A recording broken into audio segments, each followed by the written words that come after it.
السلام علیکم ناظرین، سلامتی ہو آپ پر جہاں بھی آپ ہوں۔ کیلنڈر پر آج تاریخ ہے 20 ستمبر۔ اپنے میزبان راہی حجازی سے قومی خبریں سنیے۔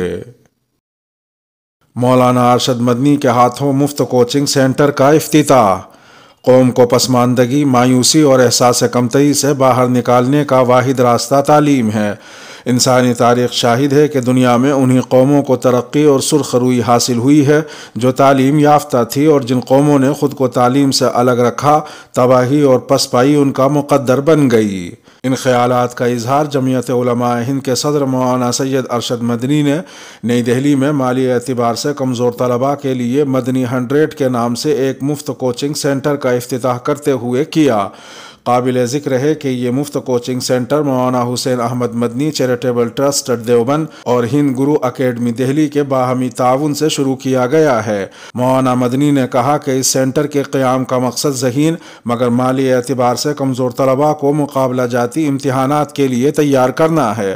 اس کے لیے 10ویں، 11ویں اور 12ویں پاس طلباء کا انتخاب ٹیسٹ کے ذریعے ہوگا۔ یہ ایڈمیشن کم اسکالرشپ ٹیسٹ زیادہ ہوگا، اور جن بچوں کا انتخاب ہوگا انہیں 100% تک اسکالرشپ مہیا کرائی جائے گی، اور فی الحال انہیں IIT، JEE اور نیٹ جیسے مقابلہ جاتی امتحانات کے لیے مفت کوچنگ دی جائے گی۔ مولانا مدنی نے یہ بھی کہا کہ جمعیت علماء ہند نے دنیاوی یا عصری تعلیم کی کبھی مخالفت نہیں کی، البتہ اس کا شروع سے یہ ماننا رہا ہے کہ قوم کے جو بچے دنیاوی تعلیم حاصل کرنا چاہتے ہیں ان میں دینی تعلیم ضرور ہونی چاہیے کہ وہ یہ سمجھ سکیں کہ اسلام کیا ہے اور اس کی تعلیمات کیا ہیں۔ انہوں نے مزید کہا کہ اب روایتی تعلیم کا کوئی مستقبل نہیں رہا، اور ہمارے جو بچے دنیاوی تعلیم حاصل کر رہے ہیں اگر ان میں موجود قدرتی صلاحیتوں کی حوصلہ افزائی کر کے انہیں مقابلہ جاتی امتحانات کے لیے تیار نہیں کیا جائے گا تو وہ دوسری قوم کے بچوں سے بہت پیچھے رہ جائیں گے۔ ایک ایسے دور میں کہ جب نوکریوں کے مواقع محدود ہو کر رہ گئے ہیں، مسابقتی تعلیم کی اہمیت بہت بڑھ گئی ہے، اور اسی بنیادی نقطے کو ذہن میں رکھ کر اس کوچنگ سینٹر کا آغاز کیا گیا ہے۔ انہوں نے یہ بھی کہا کہ وطن عزیز میں اب جس طرح کی مذہبی اور نظریاتی محاذ آرائی شروع ہوئی ہے، اس کا مقابلہ سوائے تعلیم کے کسی دوسرے ہتھیار سے نہیں کیا جا سکتا۔ ایسے میں ہم سب کی یہ اجتماعی ذمہ داری ہے کہ ہم اپنی نئی نسل کو بنیادی دینی تعلیم کے ساتھ عصری اعلیٰ تعلیم دلوا کر اس لائق بنا دیں کہ وہ اپنی ذہانت و صلاحیت سے کامیابی و کامرانی کی وہ منزلیں سر کر لیں جن تک ہماری رسائی مشکل تر بنا دی گئی ہے۔ مولانا مدنی کا یہ بھی کہنا تھا کہ بدقسمتی کی بات یہ ہے کہ اس جانب قوم کے متمول اور با اثر افراد زیادہ توجہ نہیں دے رہے ہیں۔ مولانا مدنی نے اپیل کی کہ جن کو اللہ نے وسائل دے رکھے ہیں وہ اپنے اپنے علاقوں میں ایسے اسکول اور کالج قائم کریں جو ایک ماڈل ہو، جہاں ہمارے بچے کسی امتیاز اور تفریق کے بغیر تعلیم حاصل کر سکیں۔ ہمارا ماننا یہ ہے کہ یہ قوم کی ایک بہترین خدمت بھی ہے اور ایک بہترین کاروبار بھی۔ واضح رہے کہ اس سال سے اسکالرشپ کی رقم 50 لاکھ سے بڑھا کر 1 کروڑ کر دی گئی ہے۔ آنے والے سالوں میں اس رقم میں مزید اضافہ کیے جانے کا منصوبہ ہے۔ افغانی دہشت گردوں پر دہلی پولیس الرٹ۔ کابل ہوائی اڈے پر اگست میں بمباری کر کے ایک ساتھ 13 امریکی فوجیوں سمیت تقریباً 200 لوگوں کی جان لینے کے ملزم ایک خودکش حملہ آور کی شناخت 5 سال پہلے ہندوستان میں گرفتار ایک مشتبہ افغانی دہشت گرد کے طور پر کیے جانے کے دعوے سے متعلق خبروں کے بعد ہندوستان کی سیکیورٹی ایجنسیوں کے کان کھڑے ہو گئے ہیں۔ دہلی پولیس کے ڈپٹی کمشنر اور ترجمان نے UNI کو بتایا کہ راجدھانی دہلی اور ملک کی سیکیورٹی پر خطرے کی ہر خبر کے تئیں چوکسی برتی جا رہی ہے۔ اس معاملے میں متعلقہ شاخوں کی طرف سے اعلیٰ سطحی جائزے کے بعد ضروری اقدامات کیے جا رہے ہیں۔ انہوں نے کہا کہ دہلی پولیس نے حالیہ دنوں میں کئی مشتبہ دہشت گردوں اور انہیں مدد فراہم کرنے والے لوگوں کو گرفتار کرنے میں کامیابی حاصل کی ہے۔ یقیناً اس طرح کی کوششیں مسلسل جاری رہیں گی اور کسی بھی ناپاک منصوبے کو کامیاب نہیں ہونے دیا جائے گا۔ دہلی پولیس کے ایک دیگر افسر نے بتایا کہ افغانستان کے اسلامک اسٹیٹ خراسان کے اس دعوے کی کہ عبد الرحمن اللغاری جو دہلی ہریانہ بارڈر پر 2016 میں گرفتار کیا گیا تھا، وہ 15 اگست کے افغانستان کے کابل ہوائی اڈے پر خودکش حملے میں شامل ہے، اس دعوے کے ہندوستان سے جڑے ہونے کی حقیقت کا پتہ لگائے گی اور اسی کے مطابق آگے کی کارروائی کی جائے گی۔ طالبان کا بتا کر 3 سال پرانی ویڈیو وائرل۔ سوشل میڈیا پر ایک ویڈیو وائرل ہو رہی ہے جس میں دیکھا جا سکتا ہے کہ ایک شخص کو پتھروں سے مارا جا رہا ہے۔ دعویٰ کیا جا رہا ہے کہ یہ ویڈیو پتھر مار کر ایک شخص کا قتل کرتے طالبان کا ہے۔ افغانستان پر طالبان کے کنٹرول کے بعد سے ہی سوشل میڈیا پر کئی غیر مصدقہ ویڈیوز تصاویر حال کی بتا کر وائرل ہو رہی ہیں۔ دی کوئنٹ کی خبر کے مطابق سال 2018 کی یہ خبر تھی جس میں اسی ویڈیو کے اسکرین شاٹس ہیں۔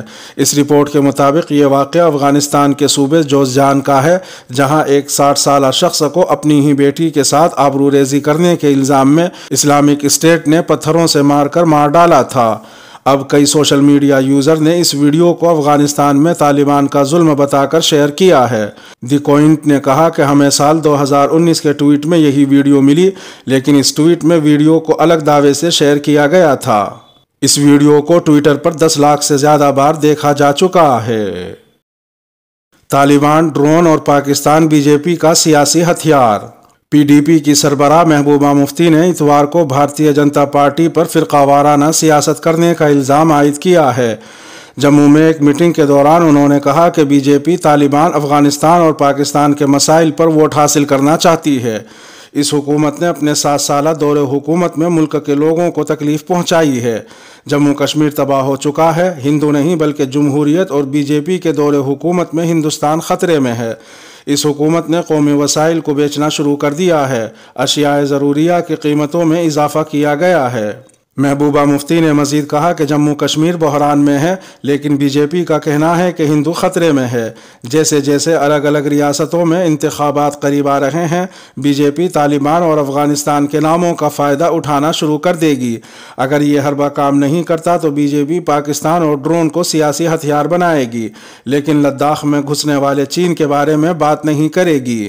اتر پردیش میں آئندہ اسمبلی انتخابات کا حوالہ دیتے ہوئے محبوبہ مفتی نے کہا کہ موجودہ وزیر اعلیٰ روزگار، سڑکیں اور اسکول فراہم کرنے میں ناکام رہے ہیں، جبکہ مقدس گنگا ندی کو ڈمپنگ گراؤنڈ بنا دیا گیا ہے۔ ان کے پاس لوگوں کو بیچنے کے لیے کچھ نہیں ہے، اس لیے وہ ووٹ حاصل کرنے کے لیے پاکستان اور جموں کشمیر کا استعمال کریں گے۔ بی جے پی نے جموں کشمیر کو تباہ کر دیا ہے۔ اتنا ہی نہیں، لوگوں پر تشدد کرنے کے لیے وہ یہاں لاٹھیوں کا استعمال کر رہے ہیں۔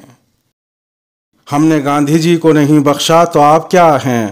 کرناٹک ہندو مہا سبھا کے سیکریٹری دھرمیندر نے کرناٹک کے وزیر اعلیٰ اور بی جے پی کو لے کر ایک متنازع بیان دیا ہے۔ دھرمیندر نے کہا کہ برسر اقتدار بی جے پی نے میسور میں ایک تاریخی مندر کے انہدام کی اجازت دے کر ہندوؤں کی پیٹھ میں چھرا گھونپا ہے۔ انہوں نے مزید کہا کہ ہندوؤں کے خلاف حملوں کو لے کر اگر گاندھی جی کو مارنا ممکن تھا تو آپ کیا ہیں؟ پولیس نے دھرمیندر کو گرفتار کر لیا ہے۔ منگلورو پولیس نے ریاست کے وزیر اعلیٰ کو دھمکی دینے کے الزام میں انہیں گرفتار کیا ہے۔ دھرمیندر کے خلاف ہندو مہا سبھا کے ریاستی صدر نے ہی شکایت درج کرائی تھی۔ ہندو مہا سبھا کا دعویٰ ہے کہ پارٹی نے انہیں سال 2018 میں نکال دیا تھا۔ دھرمیندر نے بی جے پی کے خلاف کھلے طور پر بیان دیتے ہوئے کہا کہ اگر مندروں پر حملے جاری رہے تو ہندو مہا سبھا بی جے پی اور ریاست کی ریڑھ کی ہڈی کے بغیر والی حکومت کو نہیں بخشے گی۔ انہوں نے یہ بھی کہا کہ بی جے پی مندر انہدام کی کارروائی کو سپریم کورٹ کا حکم بتا رہی ہے، جبکہ دوسرے طبقوں کے غیر قانونی تعمیرات کے خلاف کارروائی نہیں کر رہی ہے۔ ہندو تنظیم کے لوگوں نے لڑکی سے مسلمان دوست کو چپل سے پٹوایا۔ ہندو تنظیموں کی نفرت کا ایک اور معاملہ منظر عام پر آیا ہے۔ اس بار میرٹھ سے ہے۔ اس سے متعلق ایک ویڈیو سوشل میڈیا پر وائرل ہو رہی ہے۔ ویڈیو میں دیکھا جا سکتا ہے کہ ہجوم لڑکی کو چپل سے ایک نوجوان کی پٹائی کرنے کے لیے دباؤ ڈالتا ہے اور لڑکی بے من سے نوجوان کو چپل سے مارتی ہے۔ اب جو رپورٹ سامنے آ رہی ہے اس میں کہا گیا ہے کہ چپل سے پٹائی کرتی لڑکی اس نوجوان کی دوست تھی۔ ایک ہندو تنظیم سے جڑے لوگوں نے جبراً لڑکی سے یہ کام کروایا۔ دراصل وہ نوجوان مسلم تھا۔ ہندو تنظیم سے وابستہ لوگوں نے یہی پیغام دینے کی کوشش کی تھی کہ نوجوان نے کچھ غلط کام کیا ہے۔ لڑکی کے گھر والوں نے بھی یہی رپورٹ درج کرائی تھی، لیکن اب اس لڑکی نے ہندو تنظیم سے جڑے لوگوں کے خلاف FIR درج کرا کر صورتحال صاف کرنے کی کوشش کی ہے۔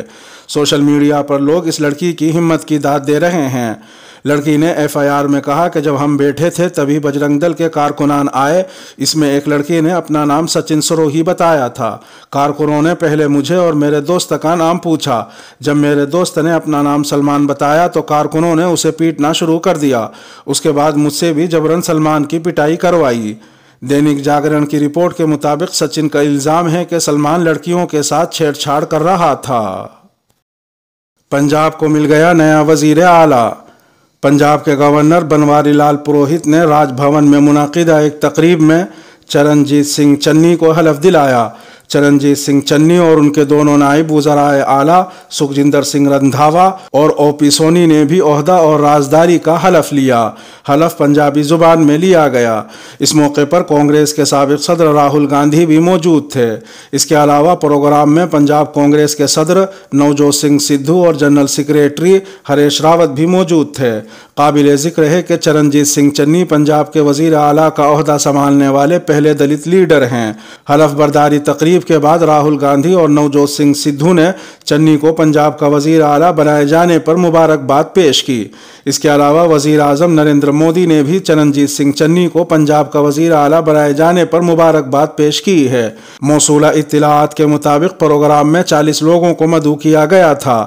خاص بات یہ ہے کہ عہدے سے مستعفی ہونے والے کیپٹن امریندر سنگھ نے حلف برداری کی تقریب میں شرکت نہیں کی۔ حالانکہ ذرائع سے خبر ملی ہے کہ کیپٹن امریندر سنگھ نے چرنجیت سنگھ چنی کو لنچ پر مدعو کیا تھا۔ اس کے ساتھ ہی ویڈیو کا اختتام ہوا۔ اپنے میزبان راگھی حجازی کو دیجیے اجازت۔ سلامتی ہو آپ پر جہاں بھی آپ ہوں۔